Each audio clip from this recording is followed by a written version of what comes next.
guys, we are back. This is the Shillan and Duffy show, a.k.a. the recap show, a.k.a. the post-fight show, a.k.a. after the bell show, whatever you want to call it. This is being brought to you by the Sherdog Radio Network and the Loudmouth MMA Podcast Network. I am your host. My name is Keith Shillan. I am a writer for Sherdog.com. And joining me, as always, is the senior editor of Sherdog.com, Mr. Ben Duffy. Ben, there was so many cancellations, I almost just canceled the show, just to fit the theme. I'm glad you didn't cancel the show. And, you know, a nice side benefit is that we're recording nice and early. We're both, you know, just chipper, got plenty of energy, got a few things to talk about. Yeah, I mean, I definitely like. I mean, right now it's 10:17 on the East Coast. The event, which is we'll be recapping, is Dos Anjos versus Felder UFC card. Ended maybe 15 minutes ago or so. I'm definitely liking this changing to the East Coast, being a lot more favorable. They're doing it. Bellator's doing it. It's the way to go. I've been saying it for years, and I'm glad that someone's finally starting to listen. I don't believe they're listening to me, but they're listening to all of us on the East Coast. And just to extend it a little bit further, it is a sign that this is kind of a fan and media-friendly thing in general, in that the European contingent of Sherdog staff has been hanging out for a lot more of these fights than they usually do. I mean, we're all over the world. We've got guys in Italy, Scotland, Russia, and more of those people are hanging out for more of these cards rather than just kind of showing up the next morning and picking through like the dead bones of our conversation and catching up. Like, I know in London it should be 3:18 in the morning. Right. Which, so, I mean, we've recorded this show close to that time. Yeah. I mean, still pretty late, but a lot more reasonable than, 6 a.m. or whatever time it usually ends. So, I mean, the pay-per-views still need a little help, but it's a start. But this card, we only had 9 fights, so it shouldn't be that long. We only had one fight that had, relevance to the divisional rankings. Maybe 2 fights, a couple interesting prospects, pretty entertaining. But before we get to that, we got to get to the theme of the night, which I already alluded to, which is cancellations. So if you don't mind, I'm going to give a brief history of the cancellations we had for this card. It ain't going to be brief, but I can't wait to hear. I should have said brief, yeah. I think this is all of them. It might not be, and I don't have the exact order, so bear with me. I'm kind of trying to go a little bit off my memory, but I might not have exactly. So we had Antonio Arroyo versus Andre Michailidis. Michailidis withdrew from the fight. Arroyo was got a new opponent in Eric Anders.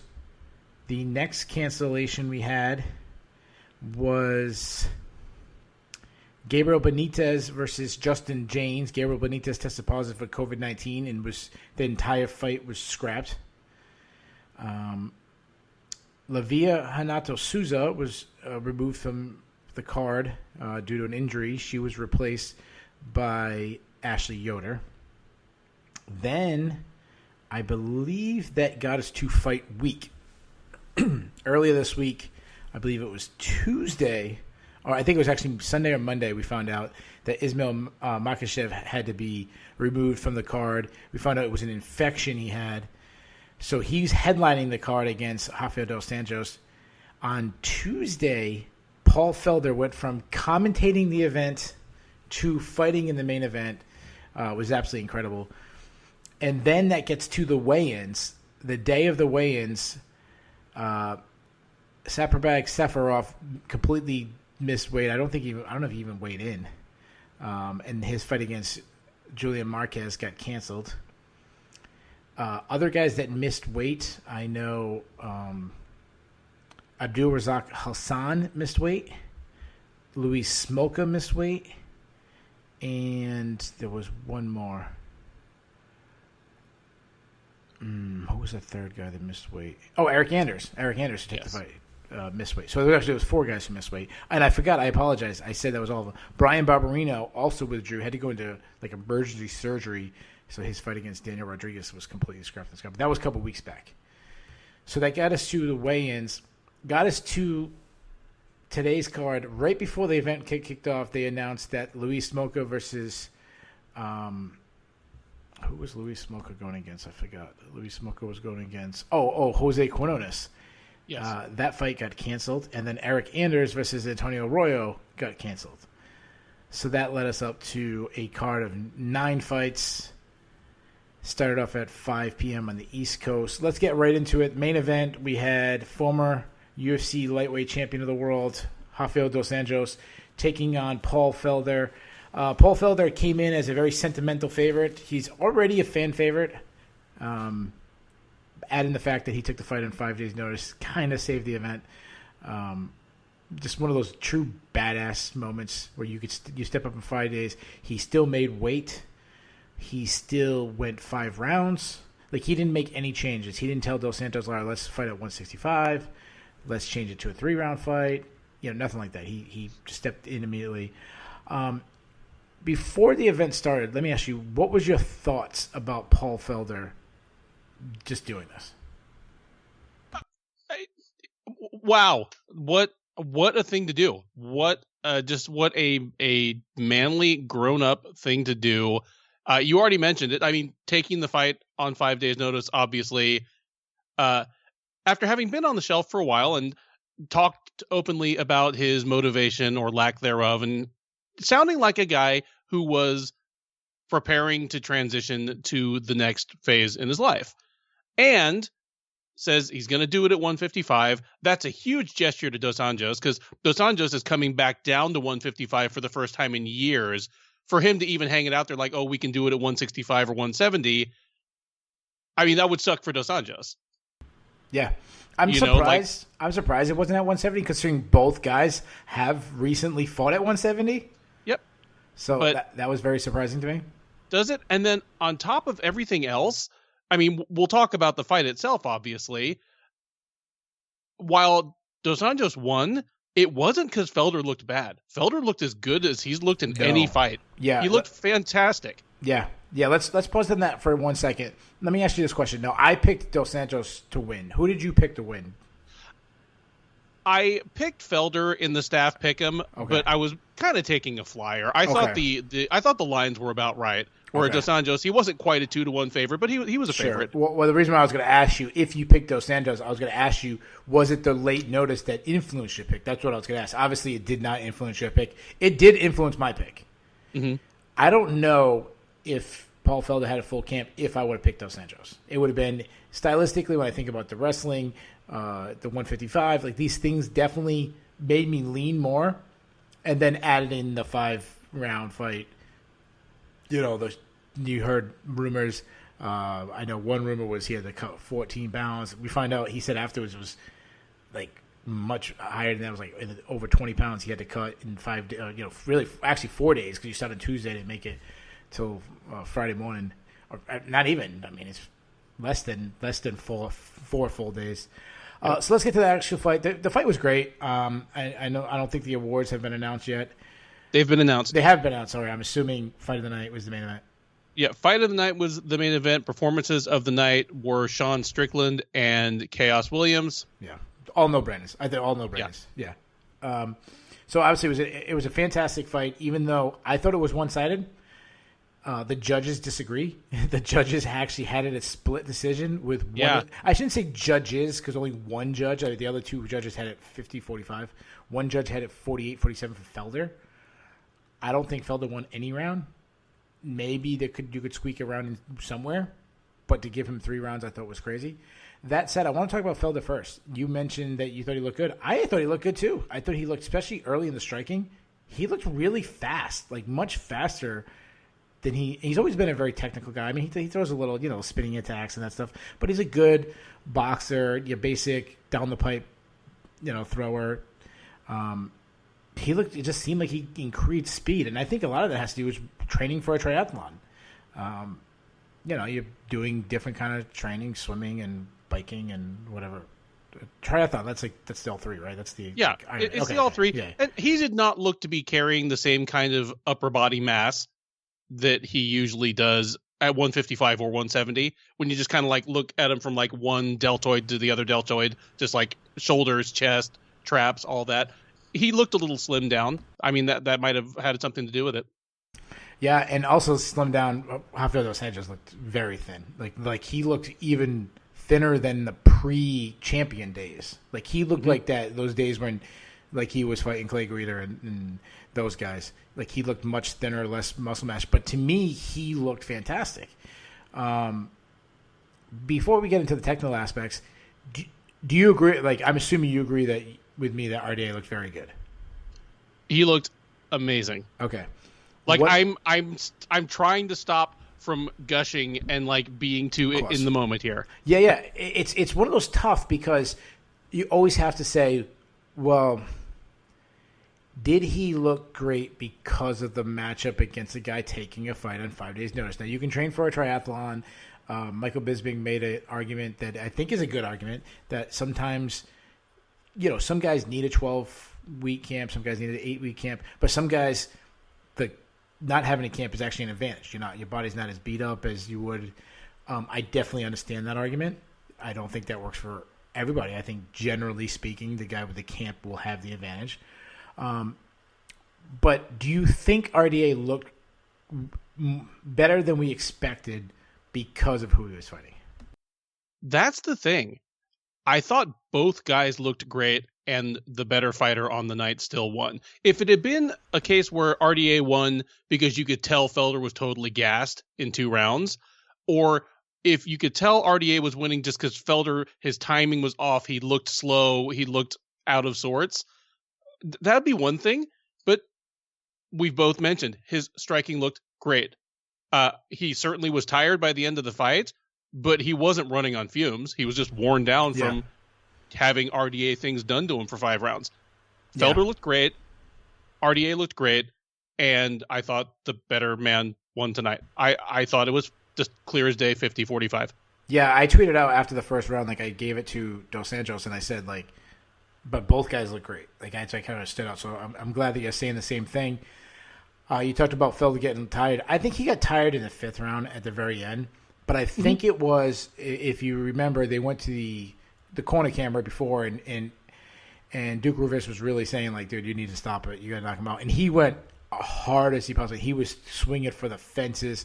And about 2 minutes left, he kind of like had this huge flurry where he's just trying to catch him, trying to get lucky. And when he was done with that, then you could see him physically, like, he drained the tank, which is, like, acceptable at that point. Like, this is it. Like, all right, he drained it 2 minutes too early. Okay, that's fine. Yeah. The narrative before Dos Anjos was, we saw what Michael Chiesa did to him. We saw, a guy kind of on a little bit of a losing streak. Much different stylistic matchup than the guys he's been losing to, than the Usmans, the Covingtons, the Chiesas. Those are 3 big wrestling guys. Big in the sense as they want to wrestle. I mean, big that way, but also physically big. Even though Chiesa is a former lightweight, I mean, he's huge. Like he could be a middleweight. I think Chiesa could go middleweight and do well. But I tweeted out, this is the best Dos Anjos has looked like since like 2015, 16. Like this is one of the best performances of his, at least recently. I was impressed with obviously going back to his grappling roots. I think it's definitely something that he can do much better at 155 than he does at 170. It's hard to have a heavy grappling game when you're the smaller guy. It's also hard to have a heavily grappling game at 170 because there's so many decorated wrestlers. I mean, the top 2 guys in the division are just better wrestlers than him. Other than Khabib Nurmagomedov, who's now supposedly retired, and I guess to an extent Gregor Gillespie, who's not really in the title picture. There's no really dominant wrestlers. Like nope. Connor's not a wrestler. Gaethje has a wrestling background, doesn't wrestle. Dustin Poirier, Tony Ferguson has a wrestling background but does not wrestle. Is there anybody? Chandler comes from a wrestling background but doesn't wrestle. Like, who's the wrestler in the division right now? We're at a moment where there isn't really one in the top echelon, at least not one who is an offensive wrestler. Ferguson and Gaethje are both guys who are very good wrestlers, but prefer to use it to keep the fight on their feet. But that kind of goes to something that I really wanted to go to here, because this is not something that is unique to Rafael Dos Anjos, but I would say he takes it to a more extreme level than almost any other high-level fighter I can think of. Okay. his game is made or broken on whether he is the better wrestler. Yeah. And like, always, obviously, like absolutely. wrestling is the most important base for MMA for a reason. But other than like maybe like prime Frank Mir, there's not another guy that you can just go wins and losses. Okay, in all the wins, he was the better wrestler, and he could determine where the fight took place. The losses were the ones where he couldn't. Yeah. Like, your picture of Mir is of him getting clobbered on the ground, but it's him getting clobbered on the ground because he didn't want it to go there. Yeah. You know? But Brock even Lesnar and things like that. What are Dos Anjos' losses? Yeah, Alvarez knocked him out, but that's not... If he and Alvarez fought 10 times in a row, it doesn't... Even if Alvarez wins 5 and RDA wins 5, it doesn't look that way every time. No, he got caught. He was looking past him. That was their eyes... At that time, everybody's eyes were on Conor McGregor. Yep. But you look at the Usman and Covington fights, and you're like, okay, they could fight 100 times, and it's going to look exactly like that every time. And now I kind of feel the same way about Chiesa now. And I was thinking about the Ferguson fight tonight and just kind of revisiting that. And you know what? Ferguson won a straightforward decision over him because RDA couldn't take him down. Yeah. And Ferguson was just a little sharper, rangier striker. Because, like, even RDA's striking, he's a fantastic striker when he believes he's the better wrestler. And his striking looked really good tonight. I mean, I thought it was technically sound. He threw a lot of variety of his attacks. One thing they showed, I don't know what round it was, but they were showing the total strikes, and they showed like Felder was head hunting, which is kind of Felder's thing. And they showed it was like 30 head strikes, 20 body strikes, 14 kicks. It was very equal, all attacks, and that really is Dos Santos' game. And then what really impressed me is how hard he was able to go in the 5th round. I think about the Tony Ferguson fight. He looked very good early, and then he faded late. And we heard about him passing out in bathtubs and all these weight cutting issues. I think the way his body looked, because when he was at 155, he also, the first time, at the very end of his run, he had a lot of upper body muscle, which wasn't there today. And a lot of times, I think I call it like the Philip Baroni effect. The more muscle you have, the more oxygen you need. You just need to slow down. I think that was happening here. Well, today he wasn't holding on to that excess muscle, and I think he looked really good. Like, I'm not ready to say, he's going to win the title or anything like that, but I feel a lot better about Rafael Dos Anjos right now than I did 2 hours ago. Exactly. Same. I was going to ask you this. I was going to ask you, is he the best grappler in the lightweight division right now, taking out Khabib? But the one guy we forgot to mention, we mentioned who was the wrestlers, and we said, well, obviously Khabib, and then we mentioned Gregor Gillespie. The one guy we both forgot was the guy that he was supposed to fight tonight, Islam Makhachev, who is probably the best offensive wrestler left in the division. Gregor Gillespie is national champion, but he's not in contention right now. He's not in contention, and you never know like how well that will translate at the highest levels.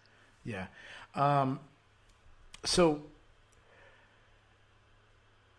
we agree that Makhachev is probably a better grappler, but if the UFC does do some kind of tournament for the title, which seems like every fan, every media member, I think a lot of that has to do with Bellator and doing their Grand Prix and the title on the line. We'd all love that.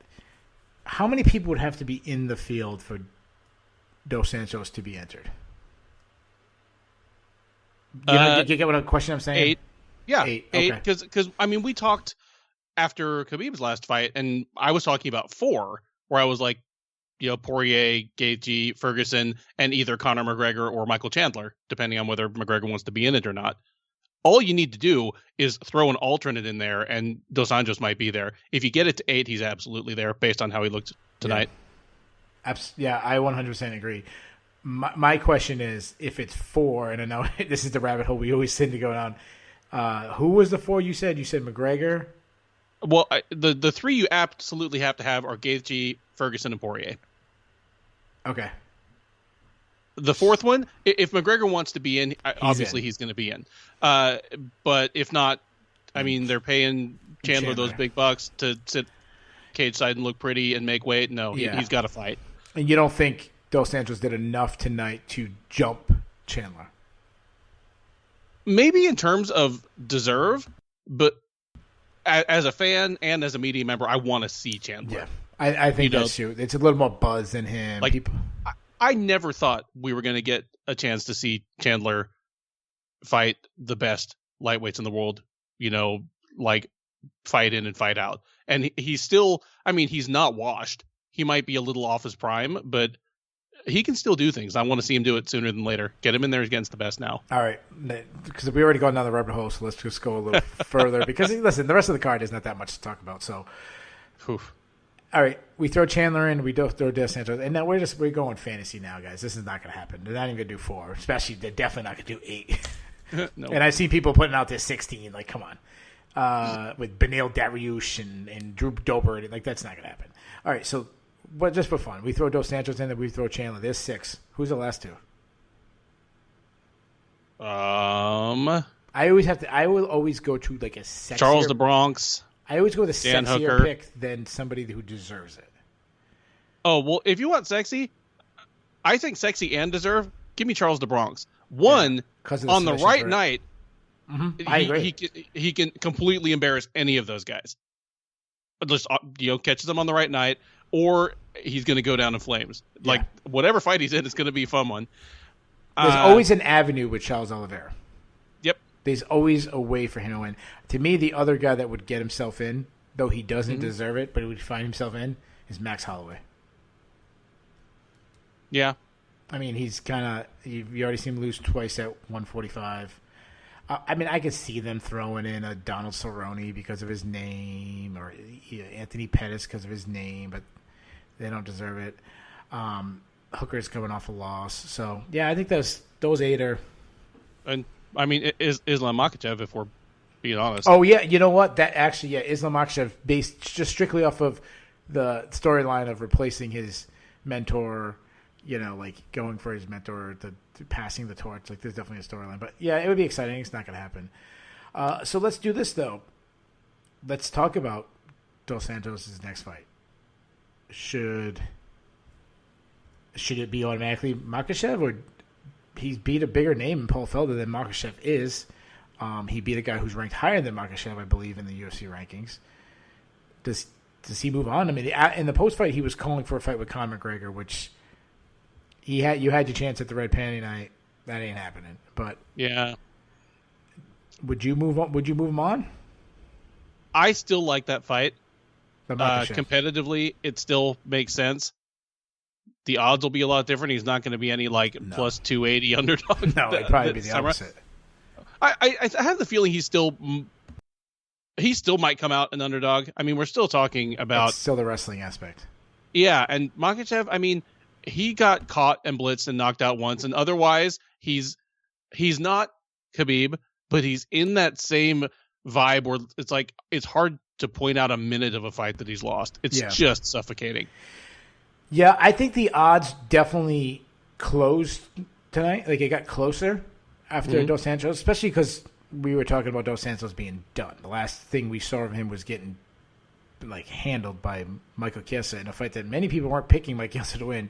So I definitely closed. But yeah, the other fight, if he wanted to move on, I think Charles Oliveira.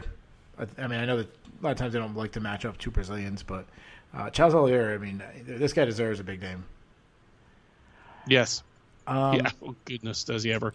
Let's move on to Paul Felder. He did say in the post fight that he's not retiring. That's the thing that he's been talked about. I don't think he should. I think he's got more fight left in him. He's, regardless of winning or losing, he is fun to watch. Like, he's not boring. Nope. The name that I thought of, and this happens a lot when the guy's the big name who's on a skid. I always think it's his turn to get somebody else over or show that person's not ready. I would do Diego Ferreira. Like, I think he deserves a matchup. That's what I would do. What would you do?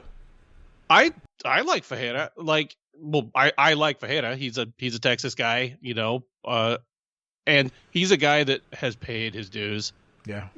Just has won and won and won. Generally looked really impressive doing it. He did have his blown PED test. He spent his 2 years on the shelf, came back, and just started whooping people again. He is a guy that has definitely earned a name Yeah. Whether it's a name that's really relevant right now, or just giving him like he already destroyed Pettis, but like a Pettis or Cerrone that's more of a name value. Sure. I also like throw someone out like Kevin Lee, because that way Felder can fight him whether they want to fight at 155 or 170. Yeah. Because that's something that Felder wasn't super clear about immediately. Yeah. The other thing I want to point out before we move on, if you haven't got a chance, you have to see Paul Felder's post-fight interview with Michael Bisping. At the very end, he ends the interview with him going off on all the fighters who missed weight. It was absolutely fantastic. I am a fat guy doing a podcast, so I don't feel like I can tell a fighter to make weight. You know what I mean? Like, I can't tell a fighter to drain yourself to the point where you're almost going to die to make weight.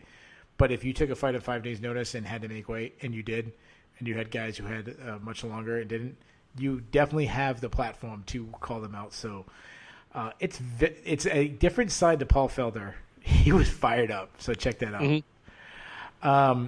Speaking of fired up, how about Chaos Williams? He gets another 30-second knockout, this time over against Abdul Razak Al Hassan. If you told me ahead of time that there was a 30-second knock on this fight, I would have said, all right, Al Hassan caught Chaos Williams. No, Chaos Williams threw a short right hand that just blasted. It was a brutal knockout. I don't know what else to say. I've got a few things to say. Okay, go ahead. Obviously, he burst onto the scene, and he burst onto the scene right in front of my eyes. He was about 15, feet away. Well, actually, Jay was the one that was cage side. I was in the media room, but it was down here in Houston when he blew out Alex Morono in front of his friends and family in 27 seconds. But I mean, that was a wild brawl where both guys are throwing haymakers, and Williams just tagged him a couple times, and it was all over. This was much more impressive. Yeah. This was not a wild haymaker. This was a beautiful, short, straight, compact right hand that had been set up by the left hand. Yeah. When it first ended, they played the replay from the right side, kind of like the open side of the southpaw versus orthodox thing. And I was like, that doesn't even look like that hard a punch. What happened? And then they replayed it from Williams's back, and you could see his shoulders and hips turned into it. And I'm like, oh, that man's dead. Perfect. It was a technique when you go to a boxing gym and they talk about staying tight. It was just a tight. There was no hooking to it. There was no wrap around. It was straight down the pipe, short. Kind of remind me of the heyday of Shane Carwin, where all his punches, he had those little short arms, but because they were so short, he had his back and everything was cupped in with it, and it was just beautiful, just a beautiful knockout. This guy was not a guy that had a lot of buzz coming into the UFC, and most people didn't know who he was. I remember I did film study because it was the Jones Reyes fight, and I was on the when TJ DeSantis was still.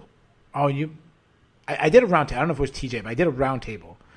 So I always like to really do tape study, and I did tape study as a prelim guy. I'm sorry, as a regional guy, and nothing stood out to me. I'm like, Alex Moreno's gonna beat him bad. I don't think Alex Moreno's that good, but this guy's not good. He's not UFC level. Boy, was I wrong, because he's 2-0 in the UFC with two. His first knock goes 27 seconds. The second knock goes 30 seconds. What do we got in this guy? I mean, obviously there are still a billion questions. What's going to happen the first time one of his fights goes past a minute? What's going to happen the first time his opponent actually hits him hard, or actually does an earnest attempt to taking him down? Those are all questions, but I had more questions before tonight, and a lot of them were answered. I have a lot more respect for his striking. Oh, absolutely. I mean, he's got 2 knockouts. He's extremely violent. Both of them were brutal knockouts. And everything that goes with it, sells him. He was in the co-main event, but besides that, if you saw when Al Hassan was coming out, he had Chaos Williams' eyes were glued on him, mean mugging him, just scary, like he was ready to rip this guy's head off. Does it. And then even the post-fight, he's thanking everybody. He throws out a shout-out to Jay-Z and Meek Mill and says, let's do business. I don't know what – I don't know if I don't know if Chaos Williams raps. Does he want to be a bodyguard? I don't know. Maybe that's what it was. I don't know. I know he wants to do business with Jay-Z and Meek Mill. I'm assuming that might be thrown out to pretty much any rapper. Like I'm sure he'd get down with Drake and Snoop Dogg and maybe not Drake, because Drake and Meek Mill seem to go back and forth. But, I have no maybe idea that's what he was getting at. I don't know. I didn't know who Meek Mill was. I'm an old man. He also has 2 nicknames. He goes by Chaos Williams. That's not his real name. But he also has the Ox Fighter. He's just a fun dude. So, anything else you want to say about this fight? Can't wait to see this guy fight again. And, man, I sure hope Abdul Razak Al Hassan is fine. Because, underrated story there, where like he's had some precarious time where he was, defending himself against rape charges that later turned out to be completely unfounded. It wasn't even just like a he said, she said, and there was some, was declared legally not guilty, but just, this was fabrication. So certainly wishing him the best, because this won't make the top 10 knockouts of the year list just because it's such a crowded list this year. But no, it's not. No, it isn't. No, there isn't. There's one knockout that has. It might be crowded in the list of knockouts that are nominated, but there is one winner, and that thing is Joaquin Buckley. This is right up there with as dead as a dude has been knocked out. As hard as they landed. Yeah, I agree. Like, if you remember, they actually went to the interview. He did his entire interview with Bisping, and then they said this is the live looking, and that was when Al Hassan was like getting brought down by the 47A guys, was helping him down the stairs and stuff. This was that's like 5 minutes later. He's finally getting taken out of the cage. That's scary stuff. Yeah, performance of the night should go to Mark Smith for being on. Oh yeah. The ball. Yeah, we'll get into some refereeing in a little bit. Yeah. Right before that, we had Ashley Yoder beating Miranda Granger by unanimous decision. This was a ugly fight. Really low-level fighters. Fight that should not have got promoted. It got promoted to the main card from the Eric Anders fight getting canceled.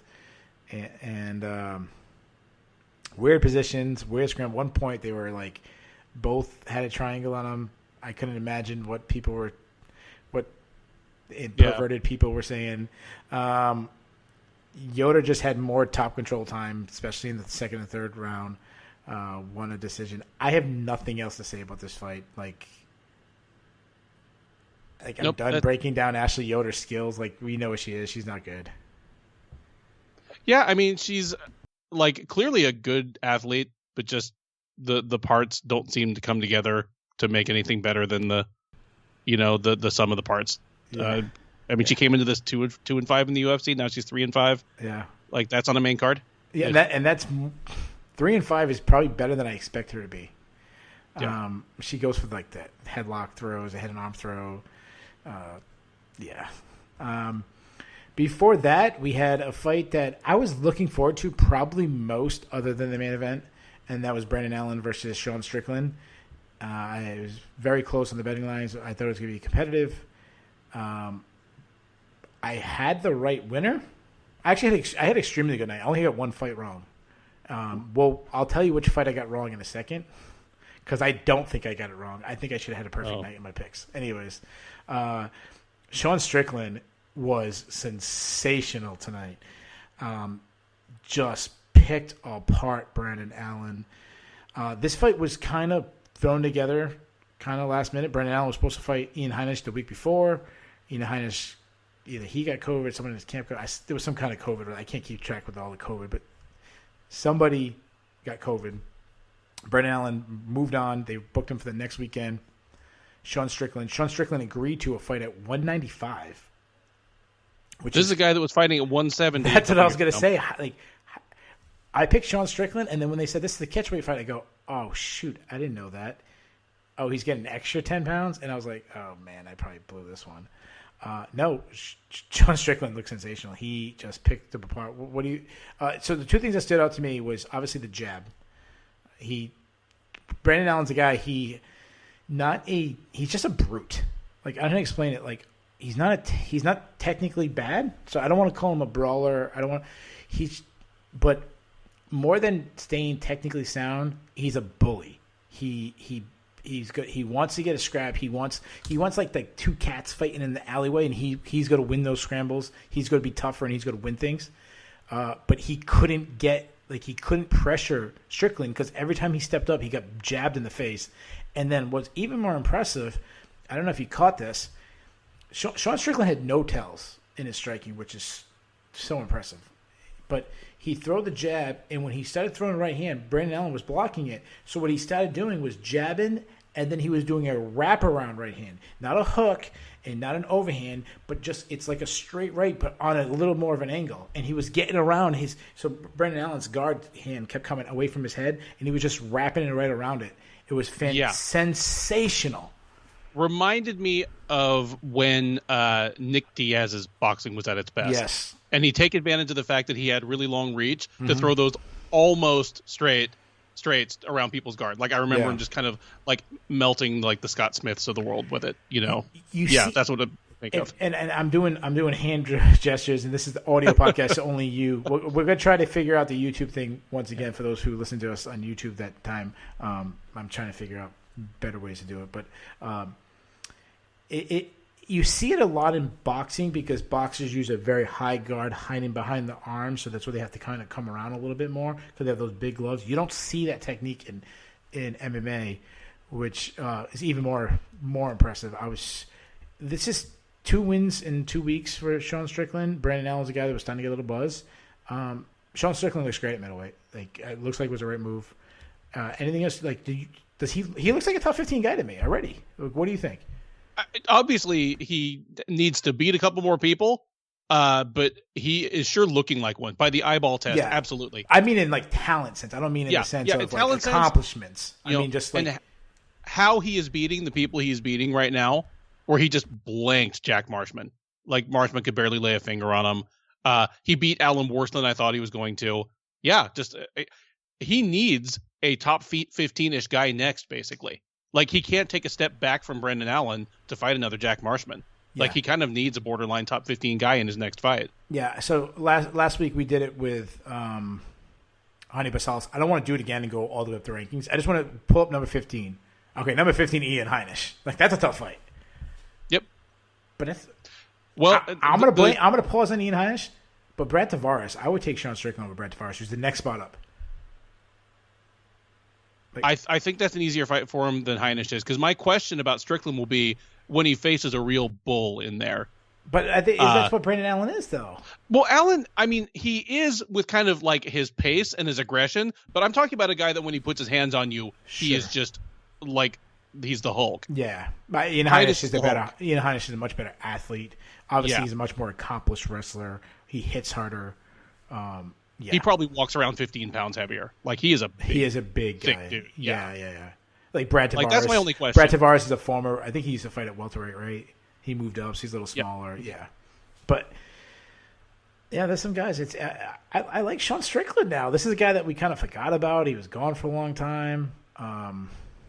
Still just 29, man. Yeah. Anything else to say about this? Nope. Yeah, so before that, this is the fight that, other than the main event and other than Chaos Williams, this is going to get a lot of press. Corey McKenna beat Kay Hansen by split decision. Or was it, no, actually, I think it was unanimous decision. Unanimous decision. I'm sorry. She won by unanimous decision over Kay Hansen. It was a fun fight. It was a competitive matchup. I scored it 30-27 for Hansen. I'm okay with a 29-28. The second round, I can definitely see why a lot of people gave it to me. McKenna ended up on top, had top control for a long time. I was writing notes. I write notes while I watch. I was writing notes on Kay Hansen, all the things she did well. I went to my Bulls section, wrote Kay Hansen in my Bulls. Before they announced it, I said, 21 years old, already 2-0 in the UFC, beat another good prospect, beat her handedly. I'm writing all these things in, and then they announced a unanimous decision, for Corey McKenna. I could not believe it. I went to Twitter and said, was I not paying attention enough? Because sometimes I'm doing things, I'm tweeting, I'm taking notes, and everybody, I didn't find a single person that gave it for McKenna.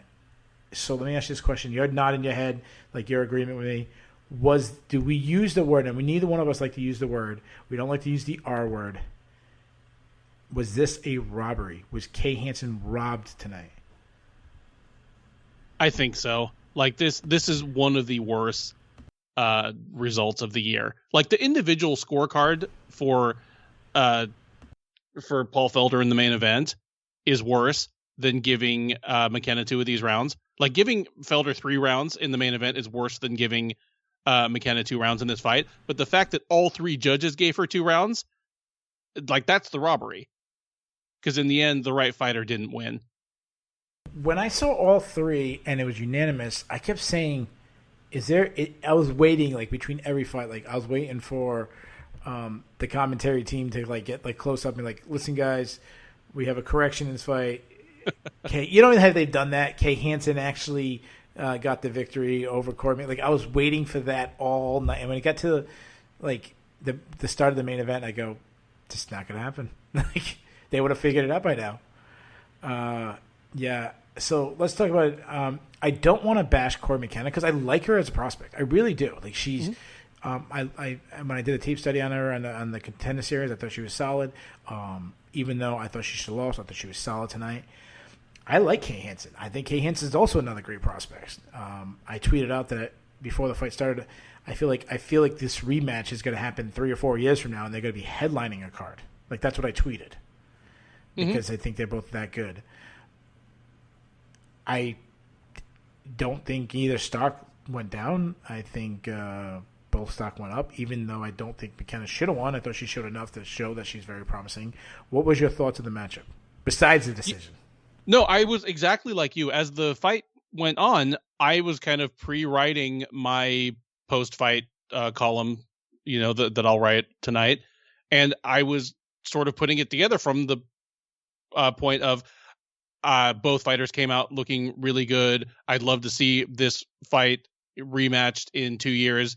And if it is, they'll probably both be top 10 strawweights at the time, and it'll probably be a pretty high-stakes fight. And I was just stunned when I heard the decision. Yeah, so when I was writing down like some of my notes, I was talking about all the things that stood out to me. Hansen, I just felt like it started off on the feet was pretty even until I thought Hansen was able to find her range, and then she really started landing the more powerful shots. I like that she mixed in takedowns. I like that she went for submission attempts. Like I wrote like it was a complete effort. I felt like she's the more polished person. She's the more experienced person. She's faced the higher level people, and I think she was physically stronger. Which is funny because that's when McKenna is very impressive. She reminds me a lot of like, not necessarily how they fight, but I mean like the physical attribute, like an Aspen lad, like more strong than polished. Like I feel about McKenna. They have a very different style, but you get what I'm saying with that. I think Kay Hansen is just more technical, and I don't know what to say. I really feel bad for Kay Hansen. I thought she clearly won. Well, just the fact that all 3 judges gave McKenna the first round. Yeah. Where Hansen was going for submissions, had her in a body triangle, like... she was competitive. Sorry to interrupt. McKenna was competitive the first 2.5 minutes. She wasn't blowing her out. It was back and forth. She might have even been ahead. It might have been like, we're doing like 60-40. But then the last 2.5 minutes, it was like 90-10. Yep. Like, there's no way you can give that first round to McKenna. When I sat there and I was trying to analyze it, I saw that they gave the first round to her. I don't remember who it was, but someone put out the scorecards. It was the third round that I was like, did she steal in the last, like, she ended the fight on top and, like, landed, like, 1 or 2 elbows at the very end. But I'm like, no way does she get beat for 4.5 minutes and then steal in the last 30 seconds, does she? Like, I'm trying to figure out. I didn't even think about the first round. And all 3 judges gave Hansen the last round. As they should have. Yeah. Like. Yeah, I thought the second one. I mean, I gave the second round to McKenna, and the first and third to Hansen. And I thought I gave the second to Hansen, but I'm okay with anybody because the second round is the competitive round. Yeah. I think I'm in the minority. I think most people gave the second. I went to MMA decisions, and I don't know what the numbers. It's like 3 or 4 of us who gave it to clean sweep for Hansen. Mm-hmm. The majority, like everyone else, gave it to McKenna. Then there was one scorecard, Shaquille. I don't know how to say his last name, from Bloody Elbow, that scored it for. I apologize. Shaquille's a really good dude. I don't know. How to say his last name. Whoever was scoring for Junkie tonight. Oh, Junkie gave it to. Junkie gave it to McKenna as well. Oh, I thought it was just Shaquille. Maybe it wasn't updated yet. Yeah, it was might not have been updated yet, and I don't know who was on play-by-play for them tonight, and they just might have seen things different than I do. Yeah, well, both those two people are in my narcs. I didn't see anybody else on Twitter. Like everyone on Twitter was saying robbery. Anyways, it leads. So I got into it with one of the guys on actually one of the hosts of one of the shows on the Loudmouth, Raleigh Contact. Really great dude. He has a great show with interviews, shooting the shit, very different kind of podcast where he talks to fighters, everyday life stuff, sprinkling a little MMA. He was giving me shit saying like, dude, you're crazy, you're living in the moment, about Hansen and McKenna like rematching, headlining a card 3 or 4 years from now. I think a controversial decision just increased my chances of that happening because now there's even better of a backstory. Anyways, that is the main card. Let's go. We only have 4 fights on the prelims. Ronda Marcos welcomed Kanako Murata. Kanaka Murata. She is the Invicta champion. She won the belt over Emily Ducote for the vacant title. Murata looked great tonight. I think it was Bisbing that said this. She was striking when Marcos was ready for the wrestling, and then when Marcos started reacting to the striking, she went to her wrestling. It was sensational. Kanako really stood out tonight. What did you think of her performance? One, she is a physical bull. Yeah. Like, wow. And I feel as though we've had this conversation about another strawweight recently, where we're talking about that, the height, the compactness might become a problem at some point, but not now. She did things to Brandon Marcos that most people don't. No, that's what stood out to me is Brandon Marcos is she's kind of like about a 500 fighter in the UFC, but like she hasn't lost to scrubs. Nope. And she's a very tough test in UFC debut. And Kanako, what I was really impressed with is her inside trips. She was locking up, getting those inside trips. It looked like stuff like that's what Henry Cejudo does when he wants to take down. Like that was really impressive to me. Yeah, I mean, really not much to say other than that. Just this was a good first test for Murata. She looked way better than I thought she was going to. I had her to win, but I didn't have her to just basically blank Marcos for 3 rounds. And be a step ahead of her the whole time. I thought it was going to be one of these matchups where, yes, she gets some takedowns, but like Marcos keeps getting back up. She lands an elbow when close. She's making it bloody. It's like I expected it to be a battle. I did not expect it to be as one-sided. So she's undersized. She's 5'1". She looks like a contender already, based on destroying Marcos the way she did. But I'm concerned if she goes against the larger strawweights, your tall ones, the Rose Namajunas, the Joanna Jędrzejczyk, Tatiana Suarez, and she'll be getting with so much size. And obviously, we're jumping the gun. Like she's nowhere near these girls challenging, but I'm looking in the long run. And also, she's still one-dimensional. Like she was landing striking, but I think that was more of Marcos kind of ignoring her striking.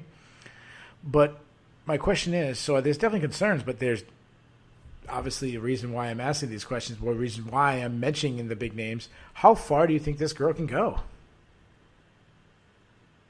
Well, the thing is, strawweight is the deepest women's division. Yep. But none of them are that deep.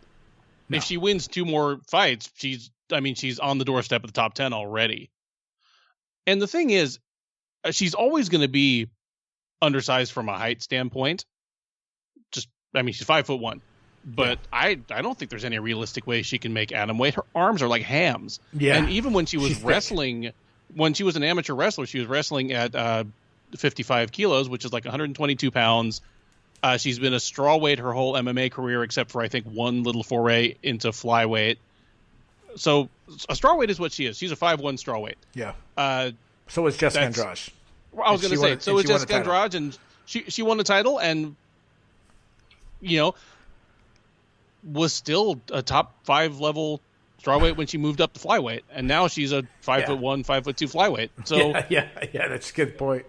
Yeah, Murata's going to go until she runs into a taller woman that she can't take down and gets pieced up, but that's called the top 5. Yeah, and maybe she adjusts her game. I mean, forever people talked about Daniel Cormier that when he was coming up, wait till he faces this person and that person, the height thing's gonna do him some harm. Well, the two guys who beat him is John Jones.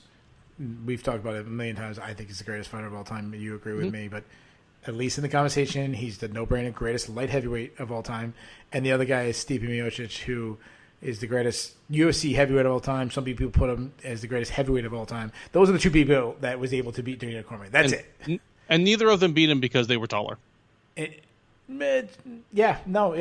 I mean, maybe the high kick in the second one against John Jones, but the first one was John Jones gave Daniel Cormier the battle he wanted. It was an in-close striking affair. But yeah, I totally agree. I'm not saying she's the woman's Daniel Cormier, but I wanted to talk about just because they're short doesn't actually mean they got to go down and wait. Nope. Yeah, she could have a Jessica Andrade side, and sometimes Daniel Cormier learned how to use his shortness to his effect. Like at featherweight, Alex Volkanovski. We talked about this last week. How many times has he been overlooked because of his height? Pitbull, every Bellator fight, when you see a stare down Pitbull and his opponent, you go, Pedro Carvalho was a foot taller than Pitbull. Oh, and the funny thing is, I was having this conversation kind of in the middle of the week with some other people from the staff. As soon as Volkanovski won the UFC title, a lot of the people who were kind of laughing Pitbull would get killed by all these tall UFC featherweights Ortega and Holloway, had to shut up in a hurry. And I say that because I was one of them. Yeah. As soon as Volkanovski won, I was like, okay, I got to rethink this. Yeah. But when you say Bellator is in my hometown all the time. I've seen Pitbull in action. I've been there live a couple times. I've seen his brother live, so he's there cornering. I've interviewed Pitbull face to face. He's a thick guy. Yes, he's short. He's shorter than I am. But he's physically imposing. Once you see him, it's like what William Knight. People see William Knight, and he's, oh my God, he's so short. But he's as long as he is from the ground up, that's how wide his shoulders are. It's the same way. It's like a box. He's not a rectangle. He's a box. That's how Pitbull has the same thing. And maybe she learns how to strike. I mean, Jessica Andrade eventually was able to get on inside on Rose Namajunas. So the other thing about her is Japan. Japan, in America, Japanese MMA it's been a long time. When was the last time we got excited about a Japanese fighter in an American promotion? Takanori Gomi? Yeah. I mean, what is that? 12 years ago? 10 years ago? I mean, how many years ago was that? I mean, really, it's when Ryzen and Bellator co-promoted and Horiguchi Horiguchi, yes, Horiguchi dumped over Bellator's table for him, and that just made me bummed again that the UFC let him go so early. Oh, so so the last person who was really extremely relevant in the UFC, the Japanese, was Horiguchi when he fought for the title, and he fought for the title too early. Yeah, wouldn't you love to see him against DJ again just another year or two later?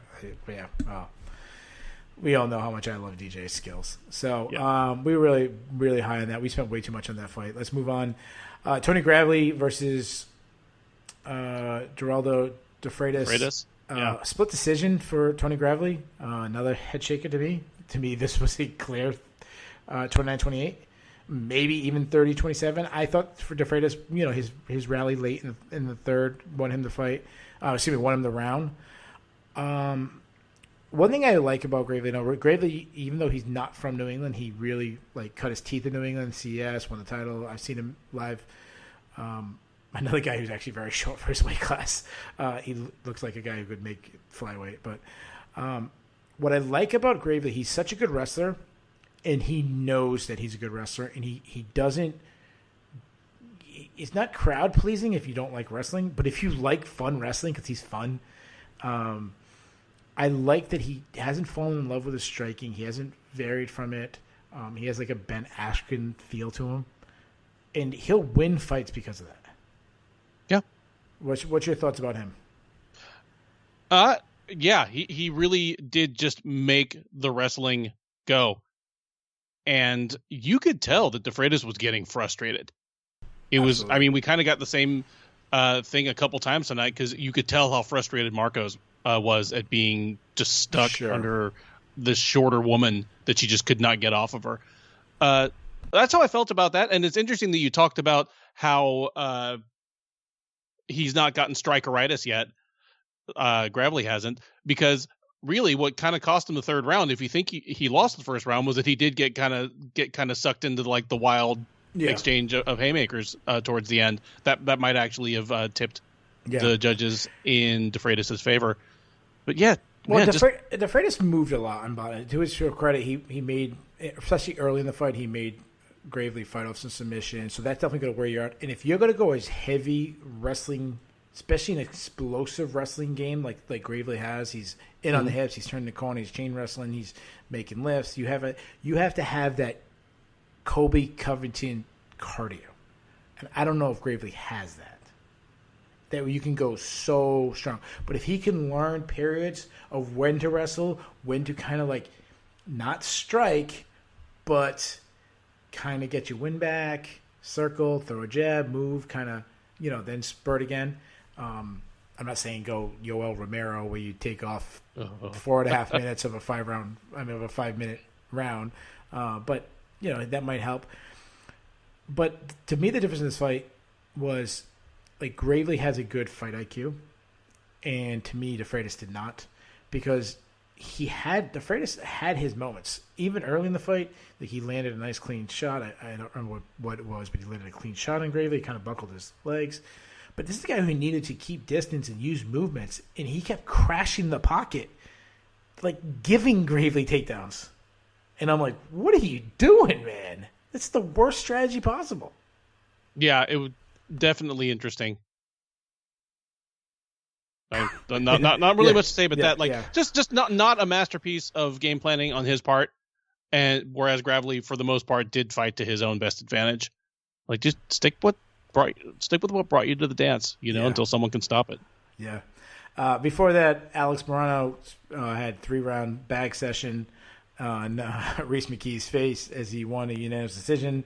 McKee is insanely tough. Maybe too tough for his own good, because I don't know if he knows that he's allowed to dodge a punch, because he didn't. Everything Alex Moreno threw, at one point they showed the percentages and it was close to 60% accuracy.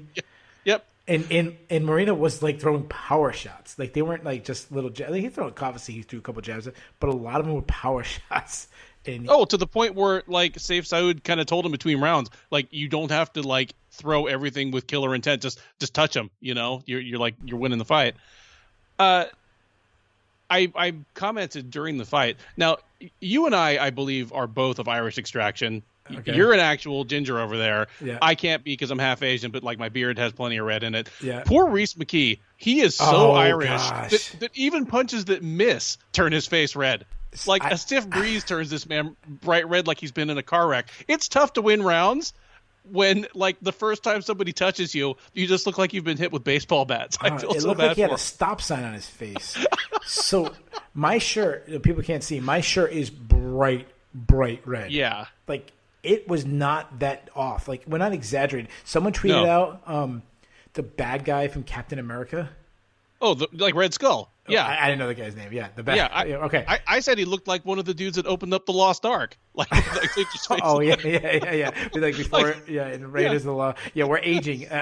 So I think people might get the Marvel comic books. Only old people like us will get the Indiana Jones reference. Even though that's the much better movie. Even though that's the much better movie. Besides his face almost exploding from seeing the Lost Ark, the Ark of the Covenant, this fight will go down in history. In that people like us will remember this.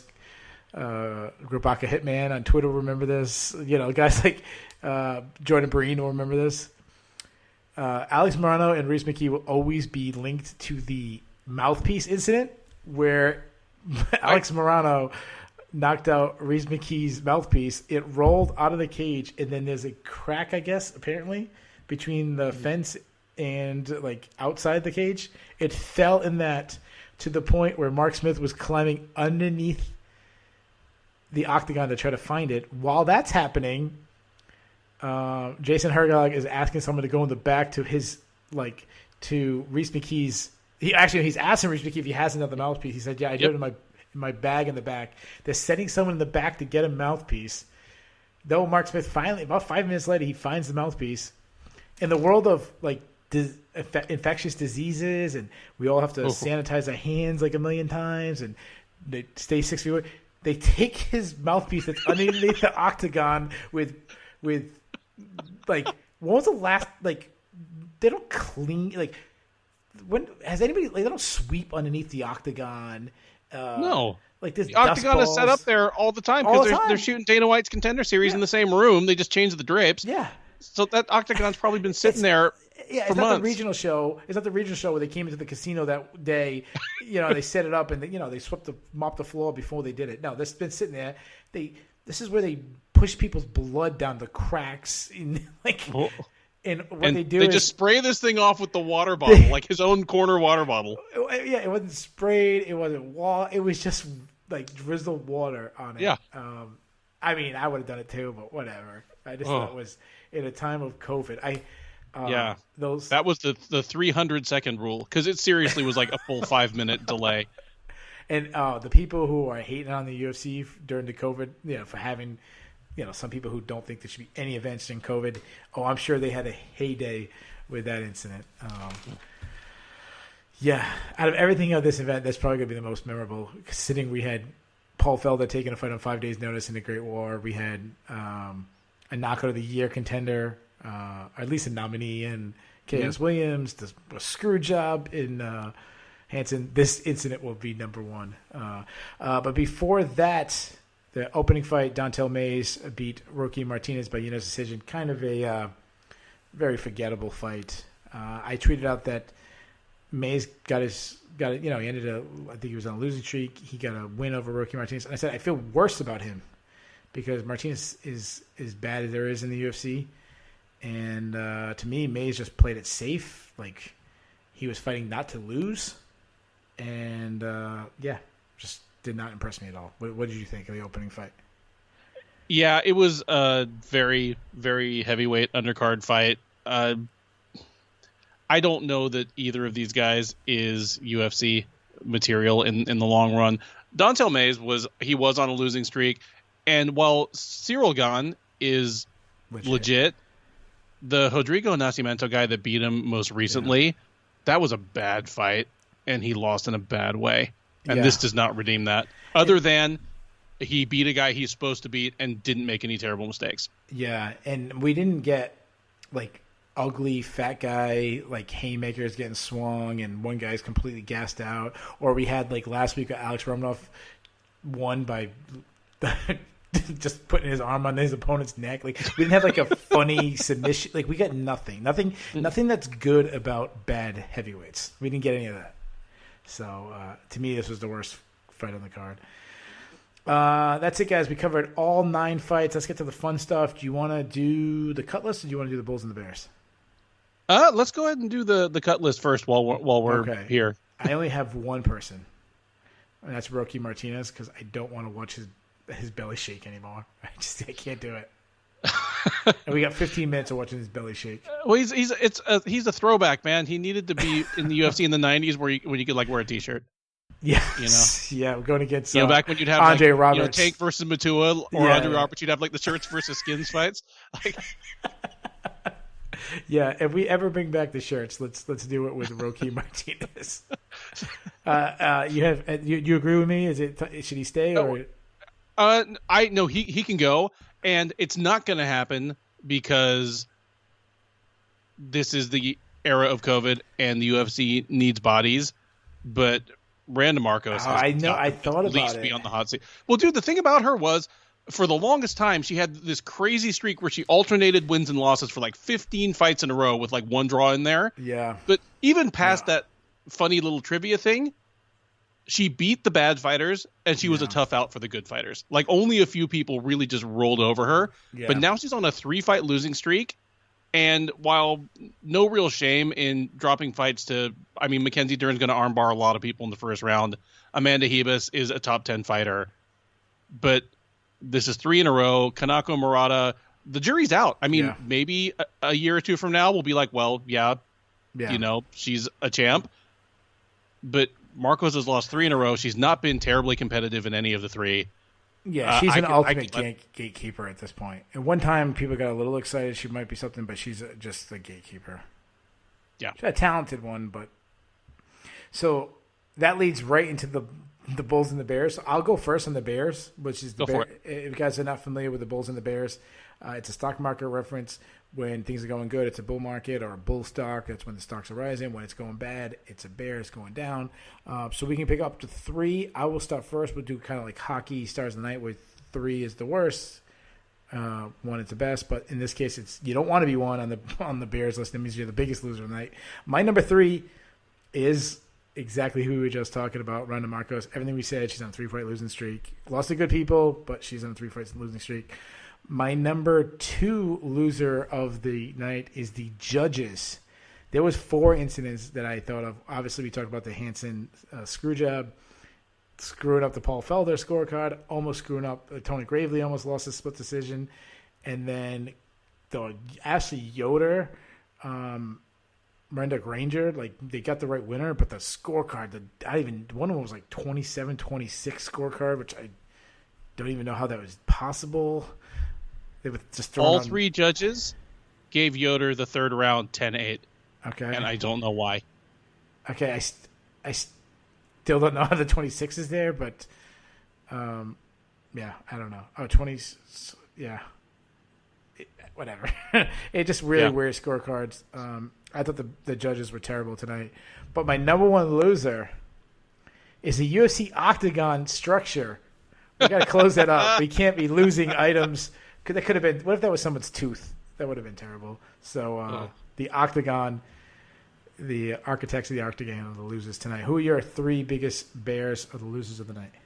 Oh, well, I was actually going to go with judging, but I was going to specifically go after Chris Lee, because Chris Lee is the one who gave Felder the main event. And I'm sorry, he's been a judge for a long, long time, and he's usually fairly reliable, but I do not understand how an experienced and qualified MMA judge could give 3 rounds of that fight to Felder. Like, I just don't get it at all. Yeah. Even the striking was almost a wash. Yeah, I don't know. And then Dos Anjos got him down to the ground every round, and just forced him to defend himself and survive. Like, I don't get it at all. I think he was rooting for Felder. Maybe that's it. And so I in a way, but I still saw a 50-45 fight. Let me say this. I don't want to throw someone. This guy's a friend of mine. I like him. I don't want to throw someone on the score, but a guy scored a fight once. It was Chris Cyborg versus Holly Holm. Chris Cyborg won every minute of every round of that fight. And the guy scored it 48-47 for Holm. Was not a judge, like a media guy. Yeah. And he also picked Holly Holm to win upset before the fight. And it's like, you mean you were looking for ways for her to win and scored accordingly. That might have been what happened here. That might be it. Yeah. Only other bear I'll throw out there is... No, actually, I do have 2 more. Like, the second one is going to be Randa Marcos, but just for the reasons I mentioned. Like, she's just Yeah. She's gone. She's a completely different animal than she was a year ago. Sure. So I don't know what's going on. And Reese McKee, man, cannot catch a break. Oh man, yeah. Like, good point. They like in his UFC debut, he gets Khamzat Chimaev and just basically gets used for like a welcome mat to the UFC for their breakout star of the year. Then for this guy who is, I mean, he's legitimately one of the better British prospects at the time they brought him over. For his second fight, for his bounce back, they give him an angry, grouchy veteran guy who is like a borderline top 15 contender coming off the most embarrassing loss of his career. Oh, and by the way, has like one more fight left on his deal. Yeah. So they got him against Alex Morono, who was going to fight as smart as he possibly could. It's bad. This guy's not getting any favors. You know what he's gonna do? He's gonna move up to 185 and take on the white Mike Tyson. What's his name? He needs a win. What's the guy's name? Phillips. What's his first name? John Phillips. John Phillips. There you go. 'Cause anytime you need a win, you just go face John Phillips. So move up to middleweight. We'll throw him John Phillips to get back on the winning ways. Yep. All right, let's move over to the Bulls. These are the guys who had the best night. So, Ben, I'll let you kick off the Bulls. I've got 3. 1, Rafael Dos Anjos. We just spent like a half hour talking about that fight and how amazing he looked. Next one, Kalen Chaos, the Ox Fighter Williams. As far as I'm concerned, this man can take a third nickname. He's earned it. Hat tip to Sherdog associate editor Jay Petrie for the stat.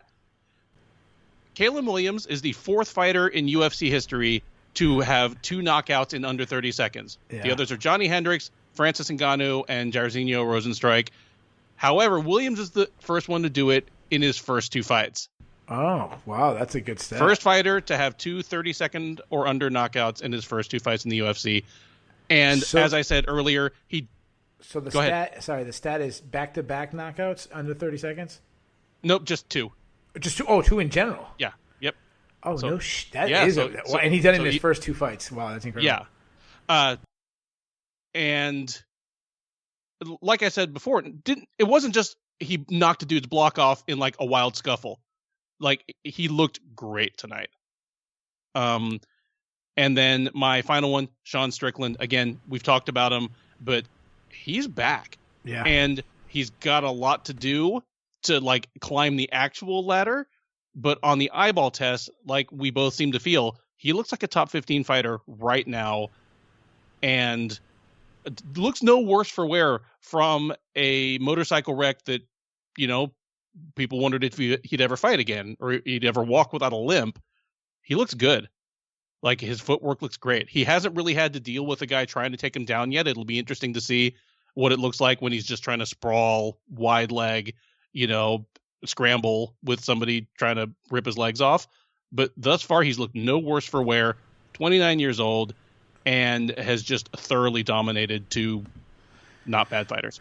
Yeah. So I'll go to my Bulls. Very similar list. I did not have Rafael Dos Anjos on the list simply just because Felder taking it on short notice. I think a lot of people are not going to give him his just due. So Kanako Murata made my number 3 spot just because everything we talked about, Victor Champ beat someone who really good in debut. Also carrying the Japanese flag in America is exciting for what seems like forever.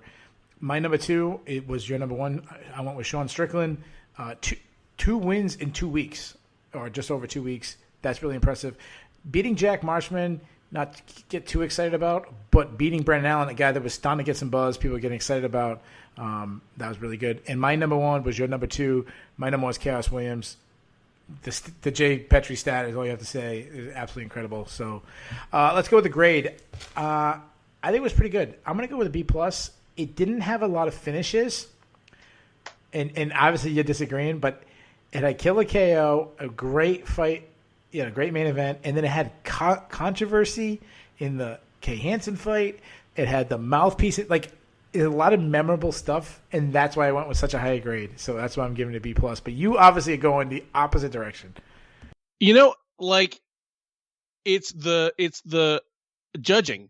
It sours it and it ruins my enjoyment of the evening, even though it's not the fighter's fault and it's not the UFC's fault. I don't know. It's kind of like if I were to go out like on a date with my wife to a nice restaurant. The food is fantastic. The service is fantastic. But like I rip the seat out of my pants, like when I'm sitting down in my chair, even though it's not the restaurant's fault and it's not my wife's fault, I'm just going to be like, this sucks. I want to go home. 2 stars.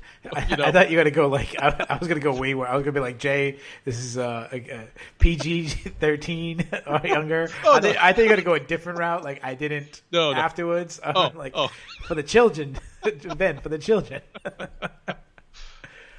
No, just something like that. I got you. It really does just affect my enjoyment of the card, at least in the moment. See, it actually like tomorrow as I'm writing stuff up, it actually built mine. Like I'm more excited because like there's more stories. Well, we did have more to talk about. Yeah. So what I don't think you actually said the actual grade. What was your grade? I'll give it a C+. C+. All right. You wanted to go lower, but you like not bad for a 9-fight card that still took like 6 hours of my day. All right, there you guys have it. That is the entire card. We'll be back next week. We have a pay-per-view. It's UFC, what is it? UFC 250, I can't remember the number. 255. Oh, we have the card. I mean, we got the card that everybody's extremely excited. We have 2 title fights. This is going to be a blockbuster in the pay-per-view numbers. We have extremely popular champion Davison Figueiredo defending his belt against Alex Perez, and then to top that off, we also have Valentina Shevchenko defending her belt against Jennifer Maia. This is going to be really bad. Here, I'm going to put you on the spot. Does Mike Perry actually make it to the cage, or is that fight going to die before? Like, is he going to get COVID or get arrested or blow weight? Like, does Mike Perry make it to the cage? Yeah. Why does someone hate Jordan? I'm looking at the card because, a lot of times I don't look that far ahead. I'm looking at the card, and Jordan Wright, he's a prospect. I did a condensed series study about not the most exciting prospect going against Joaquin Buckley. Like, did Jordan Wright piss off somebody? Like, what a mismatch that is. I'll put you on the spot before we move on. There is 12 fights as of exactly 1 week before the event. How many fights do actually happen at the event? I'll go even better. I'm going to call the shot here. Nice. We'll have 11 fights. Okay. One of these fights will get scrapped entirely, and 2 of them will end up with some sort of replacement or reshuffling. Look at you. All right, now you just Babe Ruth your shot. What is the one fight that gets completely killed? Now I'm making you guess who gets COVID, but I want to see how Nostradamus you are. Shevchenko versus Lipsky. It's gone. Oh, okay. That Shevchenko. You said Shevchenko. I was like, oh, okay. Oh, sorry, Antonina. Yeah, no, I know. Other Shevchenko. I forgot. I didn't even notice that both Shevchenko sisters are on the same card. Yep. I am going to go. I'll say also 11 fights. The fight that gets canceled, I'm going to say that's a good one. I'm going to say Caitlin Chikagian versus Cynthia Calvillo. Something weird will happen to them. Anyways, guys, we'll be back. We'll be recapping all that next week. See you guys then.